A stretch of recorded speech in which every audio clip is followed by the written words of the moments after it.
I'm dying, sorry. All right. Good luck with your death.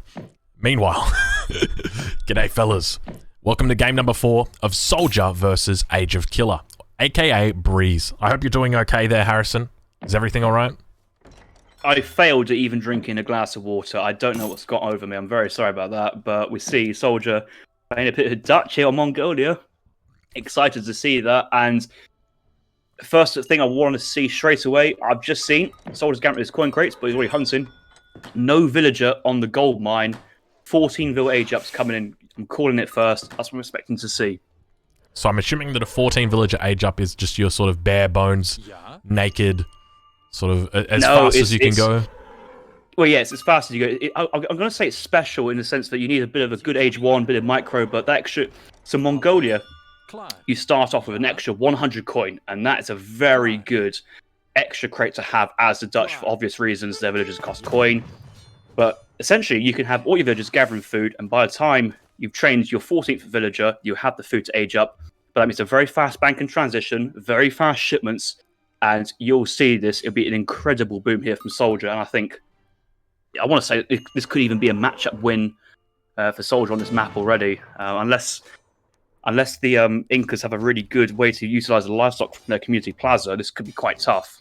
Yeah, I've got to agree with you. Keep in mind that AgeOfKiller or Breeze is playing a 3-point civilization in the Inca, SoldieR playing a 2-point civilization in the Dutch. So picking a little bit of a safer civilization, trying to secure those points, but at the same time playing, I guess AgeOfKiller playing a bit more of his comfortable matchup. He does like these sort of, I would say, lamer civilizations, Inca, Portuguese, you know, those sort of water-heavy civilizations, and Inca are definitely one of the civilizations that can do it in the early game. So doing a pretty good job though towards the north of the map, securing up these little bits of livestock. He's already up to 7 yaks on this map already.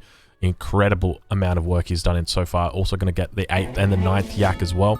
We take a look at AgeOfKiller managing to... So that's something I want to interject on. Like, so have you seen how Breeze was pinning down SoldieR's Explorer, which you normally go thumbs up, good move, trap to Explorer, your stronger Age 1 Explorer, but actually the Dutch, they have the Explorer, the Envoy, and the Mongol Scout, where Breeze has just got the Explorer and the Mongol Scout. But this Mongol Scout has been back a little bit, trying to put pressure on the Explorer. Meanwhile, SoldieR's probably got 10, 12 yaks. Exactly. Interesting card. Go for it. Yeah. So I guess just to summarize exactly what your point was, 100%. That's exactly it. He's drawing in the Mongol Scout as well as his own as well as the Explorer, and then behind that, he's using his Scout to go and just grab all of the yaks. So now he's got 8 yaks. I think he's probably already had a couple of them eaten. But that's exactly it. But yeah, we do see an interesting card coming in now for AgeOfKiller. So AgeOfKiller sending in that Native Allies or American Allies card. So sending it in quite early as well. Something we normally see happen is players will delay sending this in, but you basically just shown your hand. If your opponent was to check your deck right now, they would see that, well, hold on a minute. You've got this and you've got 2 fattened llamas, so we've got to find this. So it definitely looks like AgeOfKiller might be a little bit on tilt because his villager's coming out as well. Not sure what this villager is doing, but could even potentially get scouted by the town center. It's that far forward. We've now got double scouting unit as well pushing back. Let's take a look at decks and just see what we've got. CM Land is the name of this deck, so pretty standard Dutch deck. What do you think about this one, Harrison?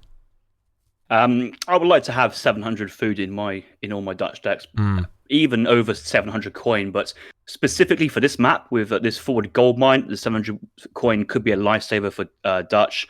Apart from that, though, standard stuff. Swiss pikes here over refrigeration or 1,000 food, but can't really argue about the other cards. I'm not a big fan of the 3 hussars as the Dutch, but I do appreciate it does have its place here and there. So going to be aging up. Let's see what he sends in first. He doesn't actually have a shipment ready to go because he has aged up at 3 minutes 40. He's going to be getting that shipment coming in as soon as this bank finishes. 3, 2, 1. Here it comes. There it is. He's built it with 3 vills. I was wondering why that bank was delayed. Like, you got all these yaks. You usually want to build a bank with 4 vills because you want that bank done before you age up because you get the experience points to send that shipment. But he's going bank first here. Maybe he scouted that native TP. I think he's aware of it. But I think because the Dutch get up so fast, that 700 wood is a possibility. Open up early racks here, remaining wood here, probably one market and one house, just to get that population space and that flexibility to trade resources if your villagers get bailed up. But I think this is like a rat and shield and Zapotec push coming in here for Breeze. That's the one he's gone for. Was he gone for the elephants? Is he gone for the elephant one? Yeah, so he's going to be going for the native treaties shipment, so going with the Zapotec. So I think they're considered the best natives to ally yourself with. But I think what I'm looking at here most is this forward coin mine. Take a look at the coin mine difference between these two town centers. So we've got SoldieR spawning on the right side of the map with a forward coin mine, and then we look at AgeOfKiller on the left-hand side of the map with this back coin mine. Can you imagine if SoldieR, which is, you know, heavily reliant on this coin mine, had spawned his coin mine back here? I suspect this is going to be a completely different game because of the location of this coin mine. It just changes so much, and I guess it's one of the things that frustrates me a lot about random map spawn. But now we've got, at 5 minutes 11, 10 Zapotec Lightning Warriors coming in, 2 War Elephants coming in as well, and we've got the Explorer, which is going to be providing up buffs to these guys. So this is a 20% HP buff that he's providing to the Zapotecs. Yeah, that's incredibly strong. I knew that this was strong, but I know it's been nerfed recently. That's still strong. But also the 2 elephants on a native treaties is one of those like power spikes. Is 1 elephant would be too bad, so they can't have that. But 2 elephants is really, really good. But that's, you know, 1 elephant from that shipment is a bit unfair. So here it is. I think SoldieR basically needs to scrap his coin shipment and go CM, because he's not going to be gathering anything for a long time. And that's exactly it. But, you know, even if he goes CM, what does he really do then? Because we've now got 4 rat and shields coming in, as well as 3 Zapotecs. This is at 5 minutes 50. This is it's not looking pretty, we'll say that much. What do you even do? Because with this coin mine being out the front, you can't sneak a villager out to the back of it. It's just, there's no real thing. He's got 17 villagers idle, and he just kind of sits here and waits. Even you call these Minutemen, the rat and shields are just going to be on top of them. Yeah, I'm not a fan of the early Minutemen, because I think he's panicking about the racks. But Minutemen on its own, with no CM Town Center or CM Big Batch, they're going to go quickly. And he's focusing down the Explorer here. How much buff does Explorer give? Because I don't really want to say it's worth it. It's 20%. So it is quite significant. No, really? 20% health, yeah. Never realized that. Yeah, so it's plus 38 to each Zapotec Lightning Warrior that it gives. I think this game's over already, to be honest. The CM's coming now, but that CM should have been in over the 700 coin. Because if you realize how all-in Breeze is at the moment, and the CM should be enough to 2-hit kill a Zapotec Lightning Warrior, but without the CM, it's a 3-hit kill, and that's an extra town center shot being wasted all his time. He's training settlers, which is great, but they're all just going to sit in the town center. That Rax is gone. The houses are going down afterwards. He's still with the market, though, so he can buy some wood to get another house up at some point if he wants to evacuate one village to the far north and get some building going on. But yeah, no, this seems to be like it seems to be a very easy strat, a very simple strat, and a very effective strat. Yeah, I've got to agree here. I got to agree with your analysis. I think you're 100% right. Very simple, very easy, but very effective. Yeah, incredible. I'd be curious to see, if we take a look at Breeze from his perspective, what he's got going on in his base. He's only got a single cancer house that he's dropped down. Behind this, just sending in unit shipments. So going to be having the 3rd unit shipment now coming in at 7 minutes. Hasn't sent in the 600 wood, at least. Oh, no, I think he has actually sent 600 wood in and has been making units with it. So it'll be the 4th shipment. The other comment I was going to make is that he's taking down a Rax, he's taking down a house, a market. If he had all his units at the start and just focused on the town center, the town center would have been down by now and the game would have been over. But actually, SoldieR may have a chance here, because I think he may have resources soon for a big pop soon, because he did have a market, a little bit of trading. He's going to try and gather up the remaining coin. The Zapotecs, they can't pick off a villager from range, so actually the villager's got time for this. This is it. Here we He's go. actually baiting in Breeze so deep here, and out come he's going to call it at some point. He wants to know when he wants to, but he's going to have to if he wants to survive.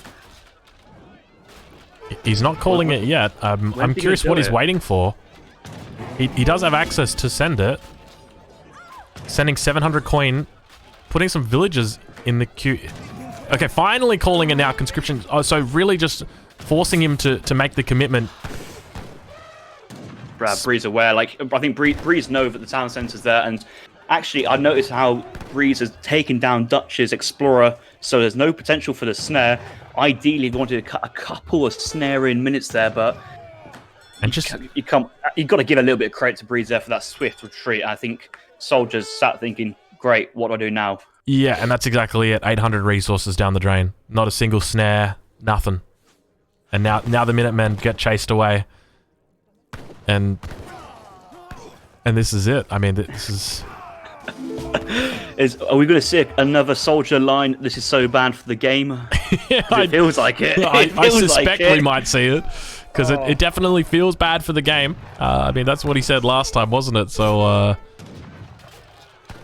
we've got nothing coming out just yet. Yeah. Last night I was playing Breeze and I got to report. I got my ass whooped.